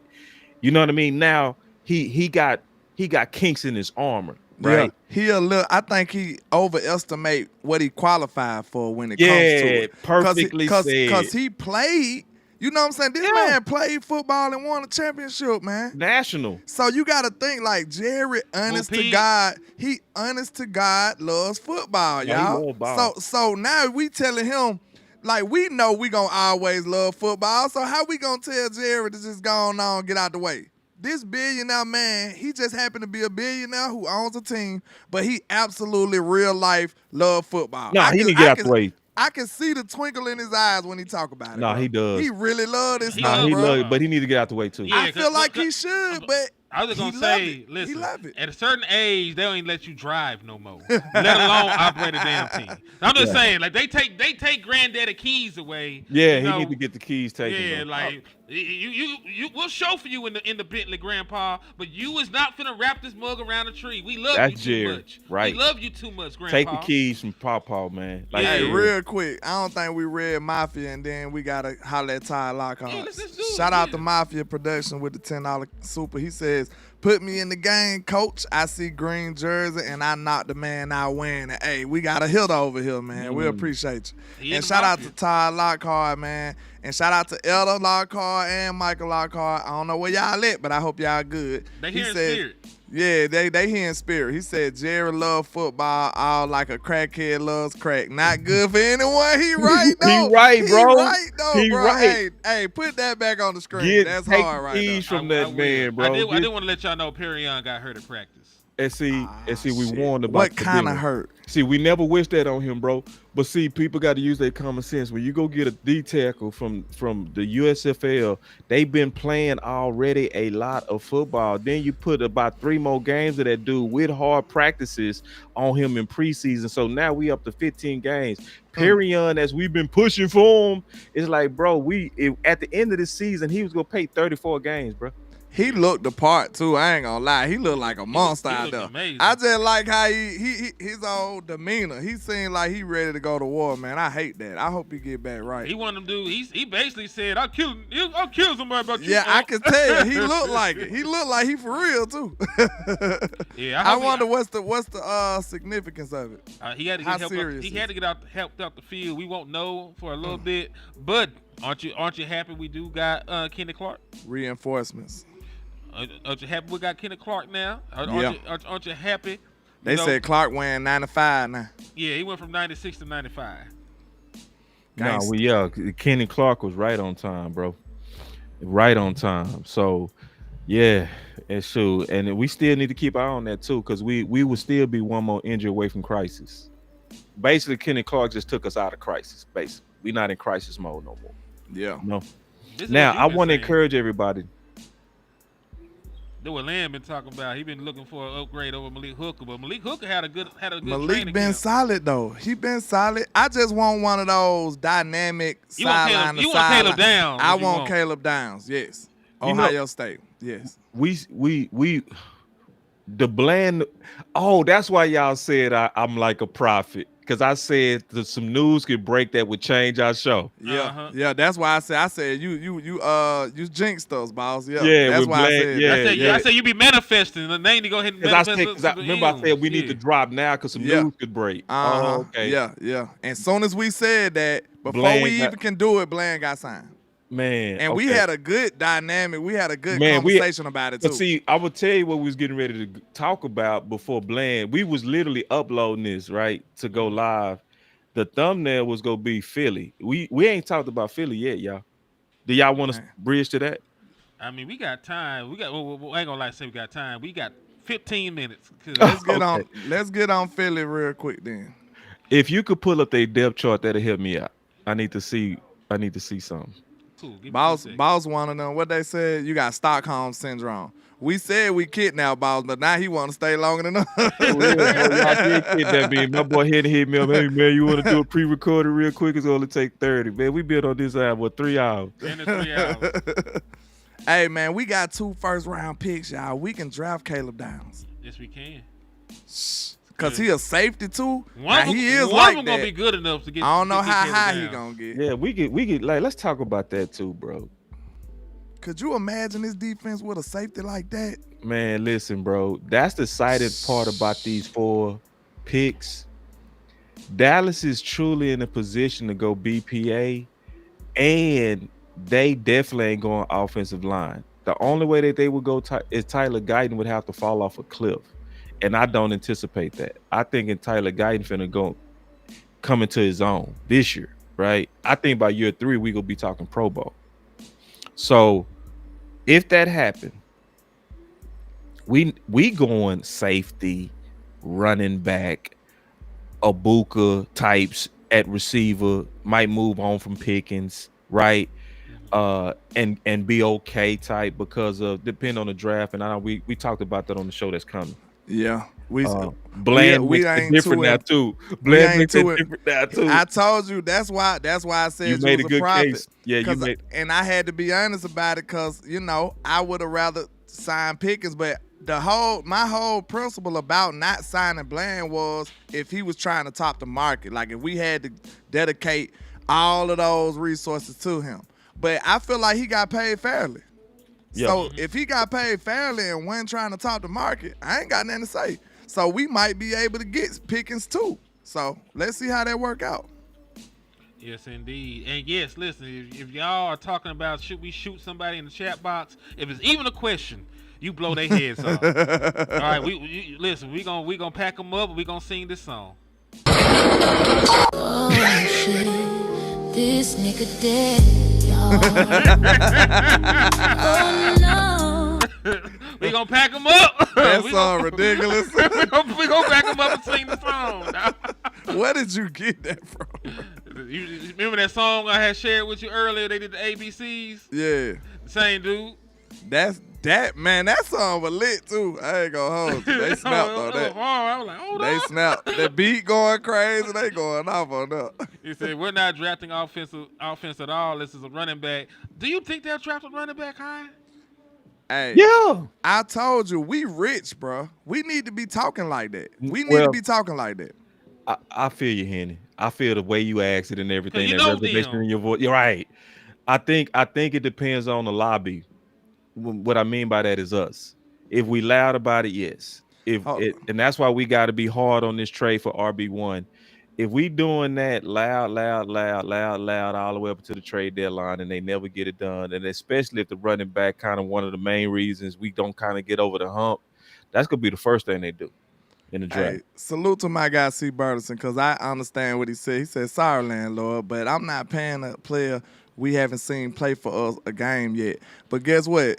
Green Bay just topped the market for one. Shit, that they ain't seen play for them yet. So, hey, that's just to be fair. Shit, I would pay him. Andrew said, what kind of shoes are Kenny Clark? They're not Crocs. Gators and snakes. Gangsta. This one's for the players in the Cadillac. Hey, I got me some Gators and snakes. You hear me? I'm old school Texas boy. You feel me? Say, I put on them $600, $700. A lot of y'all might not even know that song. My bad. Oh man, what? This the South though. We Texas, man. This the South. What? Everybody ain't from the South on here. You could have hummed that, and I would have known what it was. No, but look, everybody ain't from the South on here, so they might not know That's what true. that That's is. true. That's They true. might That's not true. know That's what true. that That's is. true. That's true. Yes, indeed. That's true. We do got a lot of people all over the country that listen. Shout out to the people up in DMV. Shout out to the folks in the East Coast too. Yeah, I be trying to. One day I've been kind of get y'all. We might get y'all an East Coast vibe one day on Boss Land. We be southerning y'all to death. Yeah, we gonna rep for the East Coast one time. Yeah, we go one day get y'all some East Coast vibes. We all the way hip hop though. Yeah. We know what it is. You know what I'm saying? We hip hop, so we can rock with. We're a fan of all of that, man. Like I ain't gonna be that dude hating on my East Coast. We can bounce out with the locks, man. We can bounce out with whatever y'all trying to get. Yeah, I know y'all. Big Pun. You know I'm a whole fan now. That's my guy. We can rock with Jigga, the Jigga man. Yeah. Then you got Nas, you got, you know what I'm saying, DMX, you got some guys out there, Jada, Fab. Hey, I rocks with a lot of folks from the North, man. 50, shit, don't forget 50. My boy say I'm all the way from Utah. Oh man, we ain't got no music for you, bro. I don't know what y'all listen to up there. I don't know what y'all listen to. Hey, you gotta put us on, you my got dog. to tell us. You gotta let us know. It's technically like the West Coast. You know, it's right over there. Oh, it is on the West, ain't it? So y'all on that E40 or something over there? It's entirely different time zone. They probably bumping West Coast. Mac Dre, you know what I'm saying? Yeah. I don't know the vibe of Utah. You know, it's West Coast. It's West Coast. Okay. So if they time zone. Gotcha. So if they on some urban rap, they'll be on that kind of like the Wilson type music, you know. Hypey, you know what I'm talking about? Hypey. Yeah. Too short. That beat was so crazy though. Now that song in my head. This was for the players and the Cadillacs with the 10s and the 12. Man, that shit was so hard. Lord, man, listen, I gotta go listen to that when we get done. Hey, listen, man, that is one of them classes you gotta put on. I can't see so hard. You gotta ride out to that. Let me pull that depth chart real quick. It's up here right here. Yeah, I can't see it though from this view, so I'm gonna have to pull it on my own. I got it though. I'm gonna catch up to you. Give me a second. Philadelphia. Because I want to be able to talk it, at least get the initial talks of matchups and what to expect, like based on what they got. Give me 1 second. So I'm caught up to you now. All right. So let's see. Will Shipley made second running back over today. Look like it. One of the major things today is they got a lot of people with question marks by their name. I think AJ, Devontae, and Dallas Goedert play. I think Jordan Mailata plays. I heard somebody say even Landon Dixon's gonna play. The only person I know for sure is not gonna suit up with Johnny Wilson because he already on IR. All right, but are they gonna be 100? I don't think it's possible for Landon Dickinson to be 100, but he'll be Landon Dickinson. I think it'll be a good fun exercise if you can make that bigger. Hit Control Plus, it'll make it bigger. Like click on it and hit Control Plus, it'll make your whole thing bigger. Yeah, now click in there, anywhere in your internet and hit Control Plus, it's gonna make it bigger. Yeah, click on that actual window. Yeah, click in there and then hit Control Plus to make it bigger. Because what I think would be a fun exercise is to go line by line and say who better. From quarterback, running back, receivers, receiver 2s, receiver 3s, tight ends. Out. Yeah, there we go. You got it. Because me even looking at the offense so far and with the changes we just made, I'm seeing Dallas better in a lot of positions. Straight up. No cap, no homer shit. Because Dak Prescott better than Jalen Hurts. We can start there. Facts. Yes, there's nothing really to discuss. And listen, I don't think Jalen Hurts is a bad quarterback. I don't think Jalen Hurts is bad. It No, he just, not. it just when you talk about some of the more advanced metrics, they tend to favor Dak Prescott. Oh yeah. So and listen, I'm gonna go with my guy anyway. If it's close, I'm gonna go with the home team. Goddamn it. Every time. Facts. Every So time. listen, where it's not close, is Saquon is killing it. Yeah, Saquon is the best in the business. Yeah, so we give them that. So then, who number one better, AJ Brown or CeeDee Lamb? It is very close. A lot of people argue, but I say CD all day. I say it's CD. It ain't even close, especially with AJ having a hamstring issue. Give me a healthy CD Lamb over a questionable AJ Brown. We win that matchup. Who better between Devontae Smith and Pickens? Pickens, easily. Who better out of our number three? Who's our to number be fair, if we talking talent wise, eye test, I might feel like Smith, but if I'm going off of what I've seen, production, and you know what I'm saying, I've seen George Pickens be a number one and dominate. And you fair on that one, because if I had to pick out the two, I would go with Devontae Smith, because I know Dak is just so ice with right route runners, and he still, Smith hard though. Man, that dude, I can't lie to you, he crispy as hell. But just overall, if I wasn't picking a fit for Dak, I'm going with Pickens. Now, where Pickens is a better fit for Dak is the vertical, and where I would then slap Devontae in his face and say, "Kiss me." Then he little too. Now we ain't even think about the physique. Like George Pickens is physically imposing compared to him. Stop you, Texas. You just a hating ass nigga, and it's okay. Hating ass brother. Nah, fuck that. Like he's not a brother of mine. I don't know that man. Good you know Lord. what I'm saying? But it's fine though. You don't have to agree. But to sit here and then for y'all to sit here and act, obtuse, like the playoffs is the only thing that separates players. Y'all know right now that y'all would not take Nick Foles over somebody like Phillip Rivers, or take Nick Foles over Matt Ryan. You know what I'm saying? Or take what's the boy that won with the Buccaneers, the Johnson boy. Y'all wouldn't take Johnson, over Warren Moon or nothing, right? That's like self-explanatory. Yet you come in here and you say Dak, suck because of the postseason. No, man. Like that. If you can't apply it to folks that you actually like and respect, then it does not apply. If you got to change the rules and your own common sense to try to bring somebody down, then it obviously cannot be true. Appreciate that super dash, Shadiqua. Appreciate that. Absolutely. Everything we say is always confidential. That you want to be confidential. Absolutely. That's how I roll. People know that. Yeah, if you tell me to keep anything confidential, bro, I'm going to my grave with it. Real talk. Salute to Mr. Deacon Charles, though. But we was talking about Devontae Smith, and I appreciate the people in the chat, because I love, especially like our channels, we got realists. Like, it's some people going with we Smith. finna get you the fuck out of here, though, my boy. Man, forget that dude, man. Just get him out of here, bro, so we can talk football, he, bro. He gonna have to suck dick somewhere else, nigga. This is a non-dick sucking ass channel. So if you got your dick suckers wrapped around these niggas, you gotta get the fuck out of here, man. And this, fuck that shit. That be wrong with y'all, nigga. Y'all be letting hoe ass niggas live, man. We no, just shoot him. Just kill him and get him out. Oh shit, this nigga dead, y'all. Yeah, just shoot him. Oh no, get one of them shooters to get him. This happened, niggas dying dead. Good Lord. I don't want to get that dude, because we gonna have too many of them types where they come in and all they want to do is get some attention off the show. Yeah, because they go say something controversial to have us wired up. Let's just shoot them and move on. You know what I'm saying? Dead. He did good. Because I shoot them too. First thing I do is get the shooters on them and they kill them. Metaphorically, metaphorically, all right? They get a little too disrespectful. That's when I go off. But a lot of times I just ignore them because that's what they deserve. Absolutely. They don't deserve no. You know what Jay-Z said? You only get half a bar. You get half a bar, nigga. Mafia Production said Lamb and Pickens. Nah, JV, if they on my page, shoot them. Yeah, and then Mafia Productions, he said Lamb and Pickens finna get a league, no choice but to give Dak MVP. He's breaking every Cowboys record this year.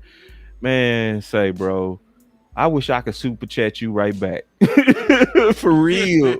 I wish I could shoot that right back to you, bro. You shouldn't even pay for that. I would have highlighted that. You remember what I said? That was one of my cases for getting a wide receiver. You remember, boss? I was man, that gonna go ballistic, boss. He is. He finna go crazy this year, bro. He finna go I crazy. told all the dudes with the hater YouTube pages, and listen, I ain't even mad at y'all because it's a market for everybody. It's a market. Rome said it best, man. Rome, one of the wisest dudes. He was like, bro, ain't no use of being like, listen, and I mean this too, bro. Because see, what pissed me off is kind of the pandering types and stuff like that. But even if you like a panderer, it's a market for you, bro. It's a whole lot of people want to be pandered to.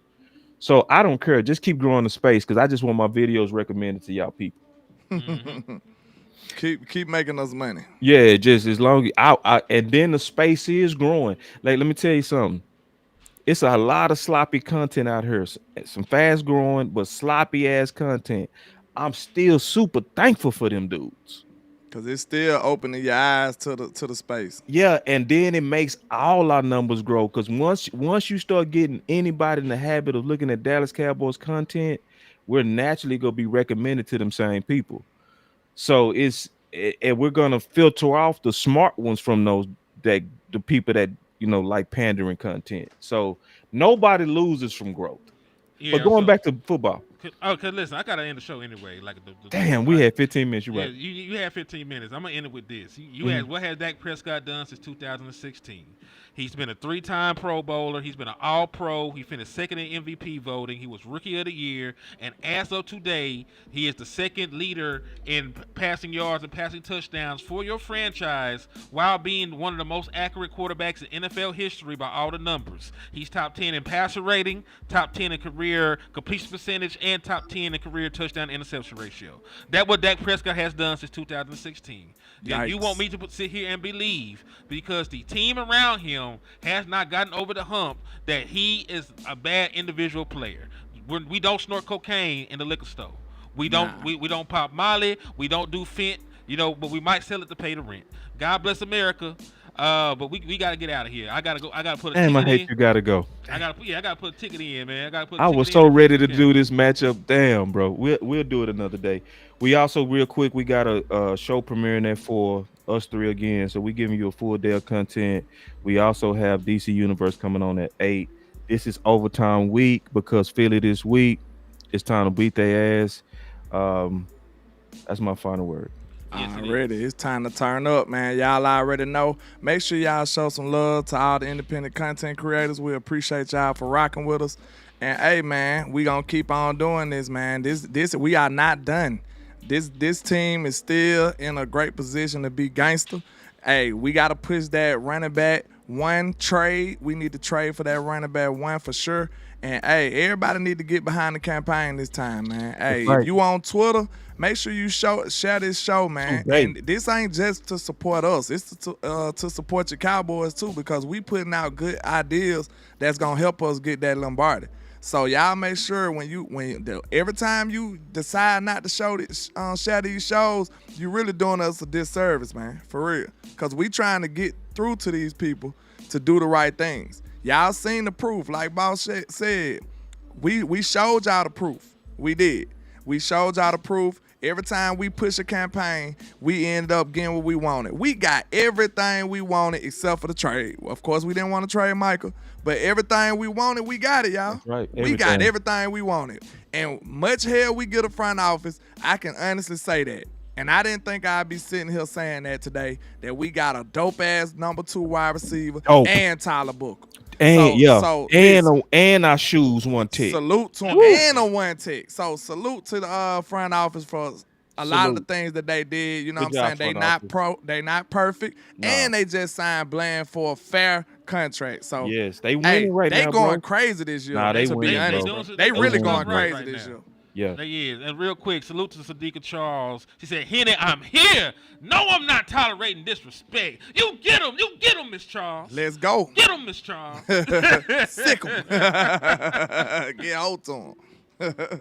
Turn them every way but loose. What they say? Yeah, turn them every way but loose. But man, listen, it's been almost 2 hours, man. So thank y'all for everything. Like I said, we got a video airing at 4. Y'all check out the content, support the content. But I do gotta go try to make some more money. So God bless America. And we out.